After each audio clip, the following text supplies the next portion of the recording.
You wanted the best. You've got the best podcast, the hottest podcast in the world. The Chris Voss Show, the preeminent podcast with guests so smart you may experience serious brain bleed. Get ready. Strap yourself in. Keep your hands, arms, and legs inside the vehicle at all times, because you're about to go on a monster education roller coaster with your brain. Now, here's your host, Chris Voss. Hi, folks. Chris Voss here from thechrisvossshow.com, thechrisvossshow.com. Hey, we're coming here with a great podcast. We certainly appreciate you guys tuning in. Thanks for being here. Be sure to go to all of our different websites, on Twitter, TikTok, LinkedIn, YouTube, all those different places so you can do the thing. Also see everything reading and reviewing on goodreads.com/Chris Voss. Today we have an amazing gentleman here today with us. His name is Sean O'Rourke, and he is a passionate real estate professor or professional, excuse me. He might be a professor. I don't know. We'll find out. An investor. His aim is to be the most trusted advisor to direct people towards the right deals. For the last 3 years, he's acquired the necessary knowledge and experience to help him tailor his services to meet the unique needs of his client. Sean understands that every home buyer, seller, or investor has their own preferences and wishes that they want to be fulfilled. He is attentive, energetic, and enthusiastic. Hence, he will be able to address all of your concerns and deliver to the best of his ability what we're looking for. So we're going to find out more about what he does. Welcome to the show, Sean. How are you? What's up, Chris? Appreciate you having me on, man. It's wonderful to have you on. Give us your plug so people can find out your internet site. Yeah, so I actually have a coaching business. It's 90 days to escape your 9 to 5. Mm-hmm. That is actually, the website is highperformanceedu.com. And so what we do there is coach people on how to do real estate from beginning to end without any money or very little money. You don't have to have it to start. So that's what we do. I teach people that. And then I also do a ton of flips, deals, buy and holds, and everything in between as far as real estate. So if anybody has any deals locally in the Southeast, they can send them my way as well. I'd potentially buy them from them. There you go. The real estate market is hot right now. Just freaking hot. It's crazy. It's just going through the roof, and I don't know. It's the most wildest thing ever. So give us some more details on it. What was your title with the company? Yeah, I'm the owner, CEO and owner of the company. I guess to start from the beginning, I mean, the company started because I had to start somewhere. I was living, paycheck to paycheck, made good money, and but I wanted to get into real estate. And because I lived paycheck to paycheck, I didn't have the money to start real estate. And everybody thinks you have to have money to start in real estate, or you have to have money, or know somebody that has. I put $1,000 on a credit card just to get a little bit of understanding of how the real estate market works. And then I went at it full force, man, and was able to turn that thing around really quick and make some decent money. And so that's where all this came from. Was I knew where I started. And I know from talking to other people what they think, and I want to curb that misconception. Definitely. Yeah, because a lot of people are like, well, maybe they don't have good credit, or maybe they don't have a lot of money, or money for a down, or maybe they don't have the income. There's a million different ways to kill a mortgage deal, as we used to say in the business. So what do you do when you coach and you help people? What do you help them do? Yeah, so basically, first, I work with them on, if you don't have a deal, you have nothing. So what I train them to do initially is we start with mindset, understanding what you can do and how to do it, and then getting out of your own way. So that's the first thing we do, because you got to get rid of that first. Then we take action. So what I tell people is fail forward, make mistakes. It's okay to make mistakes, but if you're not doing something, you're not ever going to be successful. You're going to be sitting there in limbo. Hey, you can't just be sitting around. So do something. And so that's what we do next is we teach them, okay, go out and do something, take a little bit of money, even if it's $200, go take that $200 that you found in your seat cushions and go out, pull some data and start contacting people and just reaching out to somebody, because that's how you find deals. It's all a law of numbers. The more people you talk to, the more opportunity you have to find a deal. And you've got to know what you're looking for. That's important. I was a real estate agent for 6 years and a mortgage broker for almost 20. So you got to understand what you're looking for, what's out there. You got to know the difference between a good deal and a bad deal, right? Yeah, absolutely. Yeah. And so that's the other thing we coach them on is a lot of times too, as a homeowner, somebody is potentially either inherited a house or they have a property that's going down. They don't have the money to fix it up. So what we do is we coach people to say, okay, look, guys, we're here in this business to help people. We're not here buying real estate. So if we can find the people that we can help, then in turn, we can potentially make a profit. But we coach people to say, okay, well, here are some potential issues that we want to look for so that we can help somebody, and just go through that list. Okay, look for these kind of scenarios of how we can do it, and then turn those scenarios into a win-win for both of us.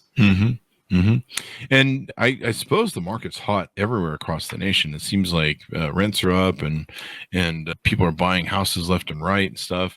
It's kind of like almost like 2008 again.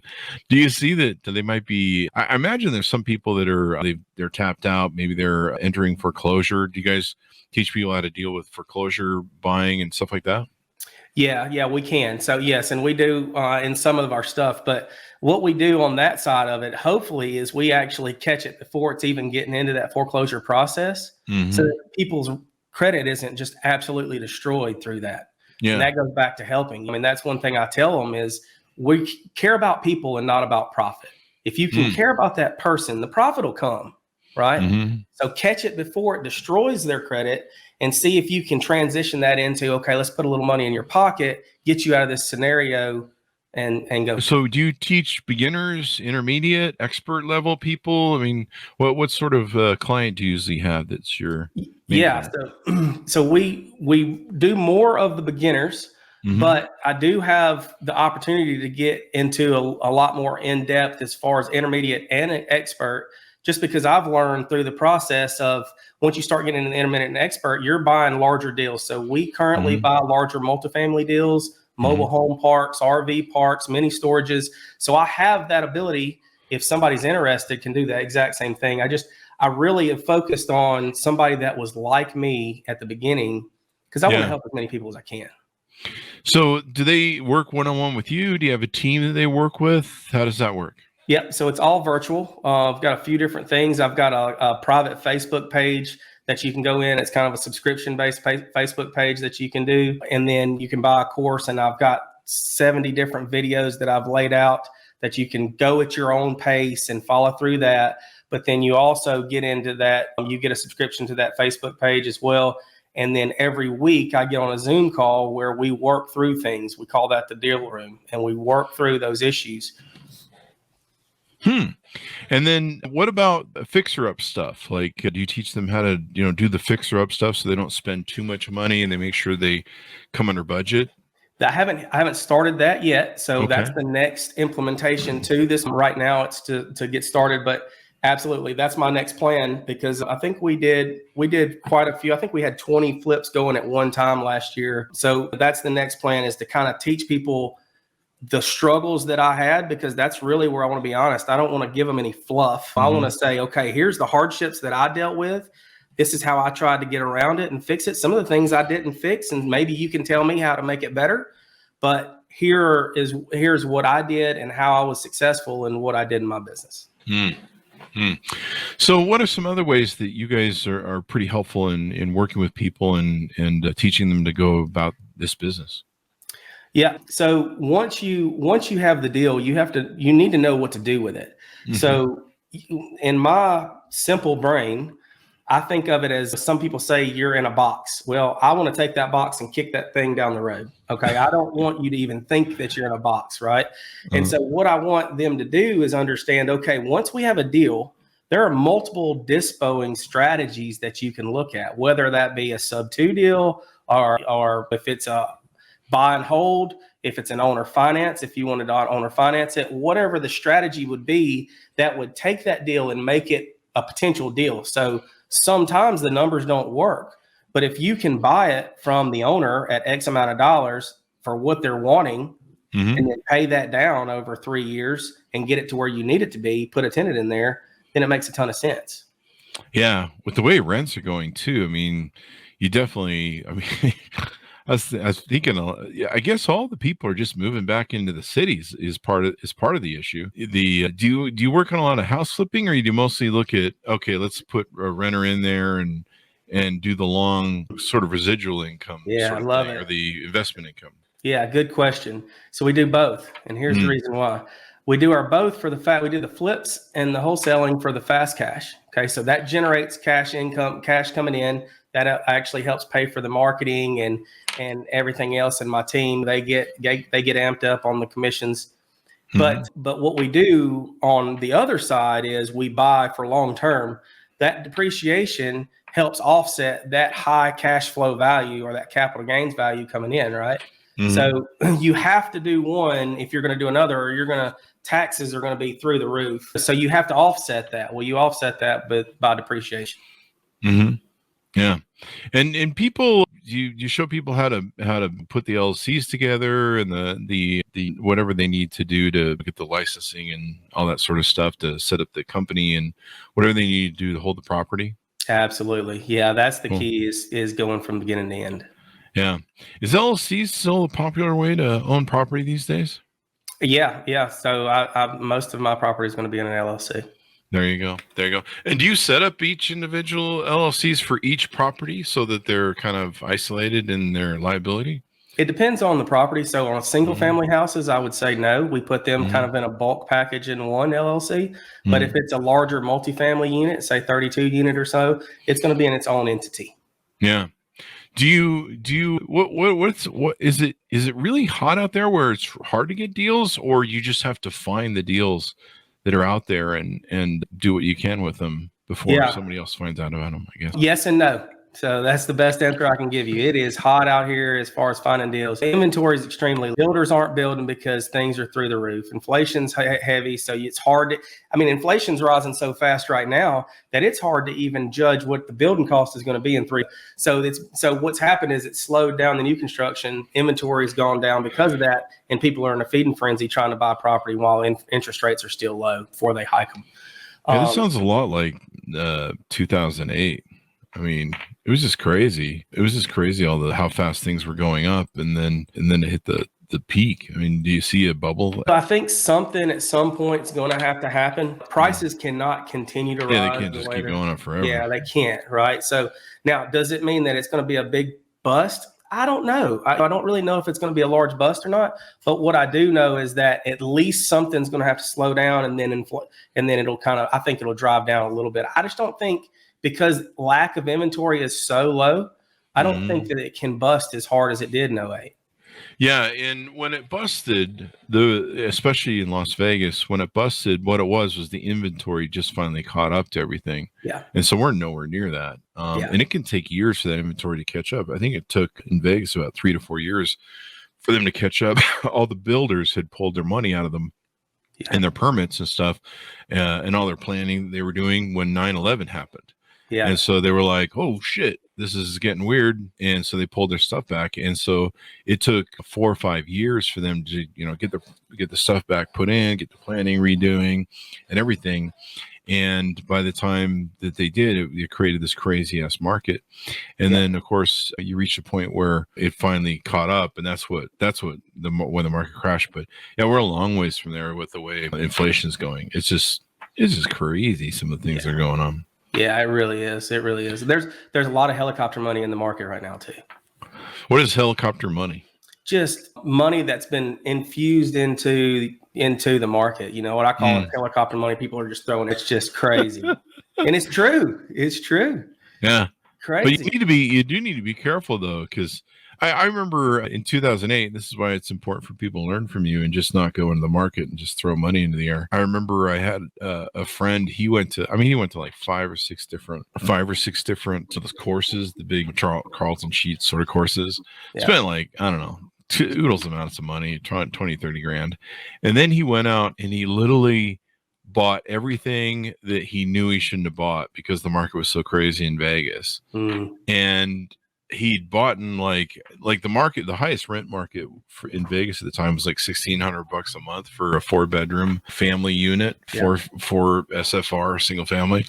And the market was $1,600. He paid $2,500 a month. He was paying $2,500 for what he bought, and he had bought them on negative AM loans. Oh my goodness. And I was like, you're $1,100 upside down, and in a year or 6 months, you that thing's going to start going through the roof unless you refinance it. Like, you can't get this covered. And he's like, I don't understand why. And I'm like, just simple logic. Like, people, it has to be rentable. But I don't know. It sounds like the way rent's going. I mean, rent's up 40%. Holy crap. Yeah, it's crazy. It really is crazy. And at a certain point, and here's the key, and this is something I tell people all the time. Just because rents are through the roof, your buy box does not say buy at what you can rent it at right now, because rents are going to come back down. They have to at some point. They have to. So you buy it smart now with the anticipation, okay, I can get $1,000 a month, but I'm going to be really good at cash flow at 800. I need to buy it at 800. A lot of people don't understand how cash flow is so important in a real estate deal and why that makes sense. Yeah. And the key too, I mean, even right now, so one of the big things right now is if you can buy a deal right now at a good price, and then refinance that thing back out, burr it out, put the money, the loan money that you get extra back in your pocket, rent that thing out. My thought process is, and people may think I'm absolutely insane, and it may be because I'm in Mississippi, I don't know, but my thought process is, if I can make $200 a month cash flow per door, I'm tickled to death. And then plus you're getting the depreciation and everything on top of that, the write-offs. And absolutely. And some people don't realize that sometimes it's not, unless you can really flip a deal, sometimes it's not a business where you're getting rich overnight, but you're getting lots of tax breaks and deductions, and then what do they call it? Passive income, basically. Yeah, and your net worth goes up every month. Tenants are paying your net worth up every month. Yeah. There you go. What are some other things we want to talk about, what you guys coach on, and what you teach people? Yeah. So I kind of wanted to tell a little bit about how I got started so that people understand that I'm not this guru, right? I know what I'm talking about because I experienced it through hard knocks, and I still do it today. I still work day to day. I come into my office every day. So I was working a 9 to 5. I was in a production manufacturing facility, was not tickled about what I was doing every day.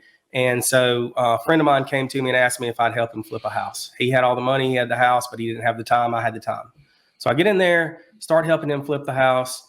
I hired the contractor for the business, and it went absolute just crap show right off the bat.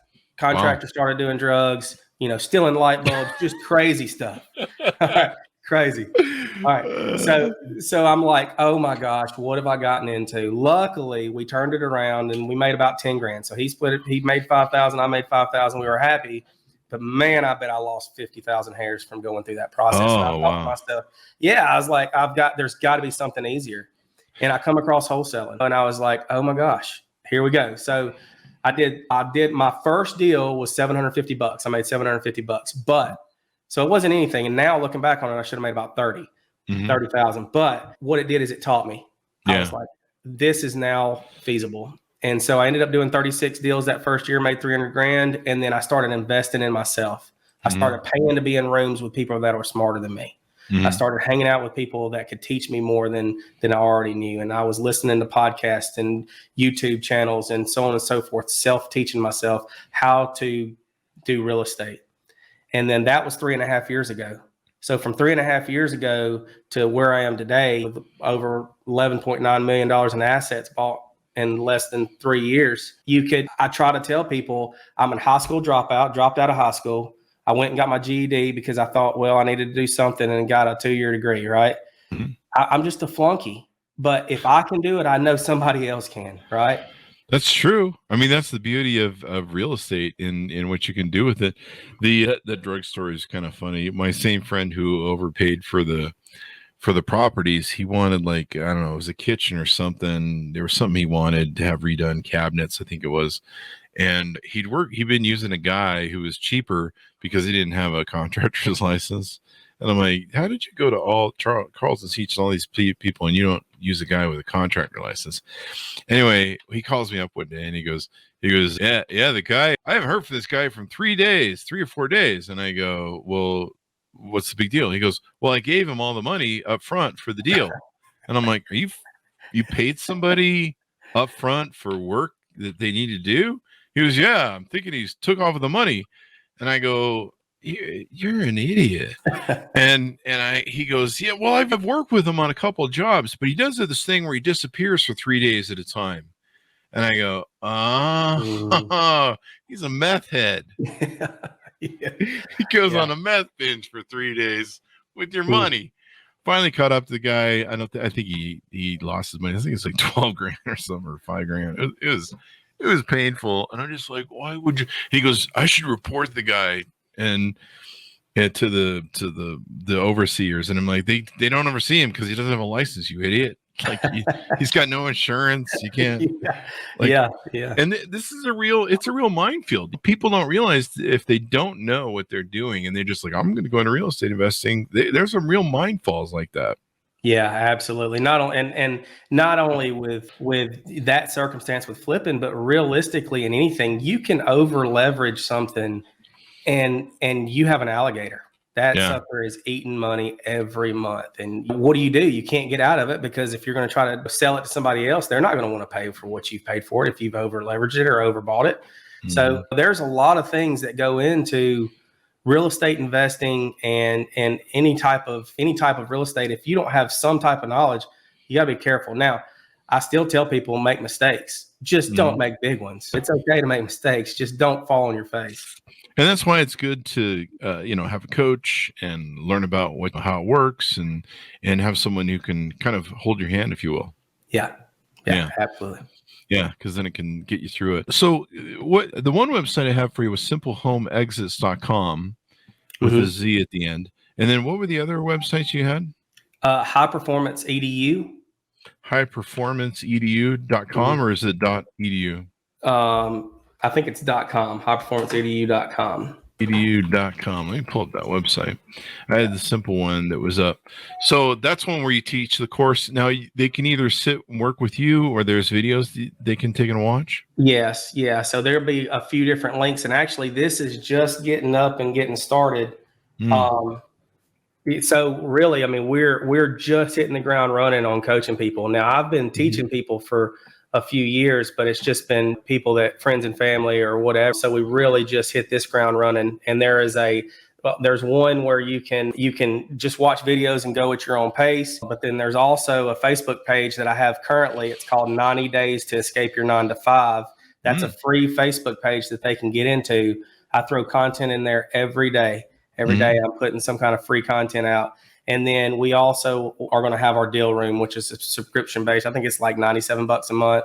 And then I'll be in there once a week, walking through deals, walking through things with you as well, kind of showing you and holding your hand.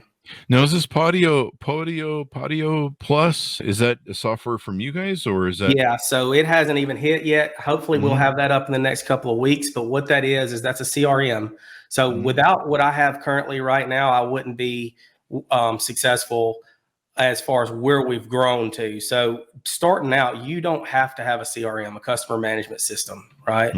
You just can work off a Google Sheets page for all that matter. But when you really start bringing in leads, so if let's say you're bringing in 30 to 40 leads a day, and then you have to follow up with them and all that stuff, that CRM is critical to being able to reminding you, okay, Sean, you need to call this lead. They said call them back in 13 days or whatever. And it keys you in and keeps you on track to say, I need to follow up with this person, or what did this person say? And what did we offer them? They just called me back up. I need to look at who they are. So I make sure that I'm fair in what I'm telling them. Yeah, you definitely want to keep records and keep a tickle box, the CRM, because we used to call them tickle box back in the day before software. And you definitely want to know what's going on with them, because you've got to follow up. And then sometimes if you're following up with somebody who's in trouble, sometimes they think, I used to do this with business deals. They think, well, I can maybe make this work another month or two. And you're like, dude, you're in foreclosure. like you're running out of time. You haven't made payments for 3 to 6 months or whatever it is these days. And so you've got to be able to follow up, know where they're at, know when to follow up with them. Because I used to always have these people with businesses, they would call me up and they'd say, hey, you said you were interested in buying our business before it filed bankruptcy. And I said, yeah, I gave you a first right of refusal to make sure you call me. And I remember telling you, don't call me the day before you file bankruptcy. And they go, yeah, we're down at the court right now about to file. You want to buy the company? And I'm like, Oh my goodness. it's like, oh man, people are really be stupid. So you definitely want to be able to follow up with them, find out what's going on and everything else. What are some other things we can tease out? Looks like you guys have a negotiations mastery course. That you guys teach. Man, that is killer. So what that does too on the negotiation mastery is that shows you step by step on the psyche of people, because what we're doing is we're dealing with people, right? Again, it's we're helping people out of their problems. But just like what you just said about that foreclosure, people get locked. They're like an ostrich sticking their head in the sand. They're like, it'll just go away if I just forget about it. And so a lot of times what happens is you have to let them understand, no, look, guys, we're here to help you. So how do we do that? Let me ask you these specific questions and because they're going to have a block. They're going to have a wall up. Nobody wants to admit that they have issues.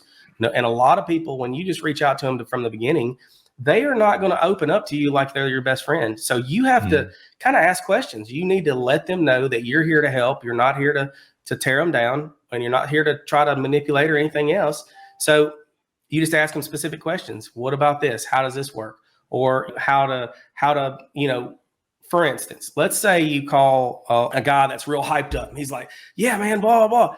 Well, if you will go back into that conversation with that same type of attitude, what happens is they become comfortable with you because you're like-minded.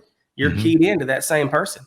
That's what that negotiations mastery course does, is it teaches you step by step on various different ways to be able to get to somebody, for them to understand you're here to help them, not to hurt them. Yeah, rapport is everything in sales. Yeah. I mean, that's basically what you're doing. You're being a salespeople and helping people with their problems. But if you don't have rapport or trust, they're not going to be able to trust you, and then you can't get anything done. What are some other things you want to touch on that can tell people more about who you are and what you do? Yeah, so we've got a couple other things that we do as far as our long-term holds that work really well for us. We also hire out VAs overseas to do our initial touch. Yeah. So as we're calling, or as we reach out to you, whatever that form of marketing would be, we have one of our employees that are over in the Philippines. She'll just reach out and say, hey, this is Chris. Just wanted to reach out to you, let you know that we have found your house and didn't know if you ever had any interest in possibly selling, and just makes that initial touch. And if they say, yes, we would be interested, she says, okay, well, look, this is going to be over my head, but Sean can help you. Let me get you in touch with him. That's pretty good. Yeah, absolutely. We're not abrasive. We try to be, again, if somebody's like, look, we don't want those kind of calls. They're like, sorry, that's not what our intent is. We just wanted to reach out to you if we could help. Yeah. So that's kind of one of the things I like teaching people about that too. The key is, here's one of the big takeaways that I learned in real estate. So I was out and I was doing deals, boom, boom, boom. When deals were going good and I was making pretty decent money, and let's say I was making $5,000 a pop. So every deal I was doing, I was making $5,000. All right. But I was doing good. Well, one day I woke up and I was like, man, why can't I make $15,000 a deal? Like, what's different? And I just changed my mindset. You know what? The next deals I do, I'm doing $15,000. Nothing changed in what I did. My marketing strategy didn't change. The people that I talked to didn't change. It was my mindset that changed, and it went overnight from $5,000 to $15,000 a deal. That's pretty darn cool. Yeah, because it's all mindset. It's how you think. What is your perception of your value in time? Because realistically, that's what we are. We're a value in time. Anybody can make money. Time is the most value. And so how do you value time, and what do you say that you are? What is your value? What is your worth? Once you have that mentally, that is your worth. There's guys that sell these masterminds, and they'll say, well, look, this mastermind needs to be $20,000 a mastermind. And then another gentleman asked him, he said, well, look, why don't you charge $50,000 a mastermind? I don't know if I can do that. I don't know if anybody would buy it. He started charging $50,000 a mastermind and still sold out. It was because he perceived his own value. That's key. Mindset is huge in what we do. Most definitely. So before we go on, anything more you want to touch on? Man, I don't know. Sounds like we got it. Yeah. Yeah. So a cool website and stuff. You've been doing this since 1998, I think. No. So I started in real estate 3.5 years ago. So 2018. Okay. Yeah. What did I say? Did I say 1998? Yeah. I had 8 in the brain. It's Monday. I had seen on your website you started in 2018. There's a picture with your family. Yeah. And so, wow, where did I get that? I was off by like, I don't know, 2 decades. Wow. All right. I'll have another drink over here. I might be on the meth. That might be, I may be on the 3-day binge. Anyway, Sean, it was wonderful to have the show. Thanks for coming on, man. Yeah, man. I really appreciate you allowing me to come on, and No problem. it's been a good time. There you go. Give us your plugs so people can find you on the interwebs and get to know you better, and the best way to reach out to you. Yeah, so they can reach me out on Facebook, Sean, SeanO''ORURKE, Sean O'Rourke. That's my personal Facebook page. Reach out to me there. You can message me. You can also go to our free group on Facebook, which is 90 Days to Escape Your number 9-5, 9 to 5. Mm-hmm. And that's free. Just join that and then ask all the questions you want, man. And I'm highly active in that group. I try to help as many people as I can. You can also go to our website, highperformanceedu.com. That's our training courses. It is not completely up to date yet, but hey, like I said, fail forward, right? Do something and then you can make it better. There you go. There you go. Thanks for coming on, Sean. Thanks, Monis, for tuning in. Go to youtube.com/Chris Voss. See everything we're doing over there. Go to goodreads.com/Chris Voss. You can see my books and everything we're reading and reviewing there. All of our groups on Facebook, LinkedIn, Twitter, Instagram. Make sure you subscribe to the LinkedIn newsletter. That thing is killing it over there in the 132,000 member LinkedIn group. To be honest, be good to each other, stay safe, and we'll see you guys next time.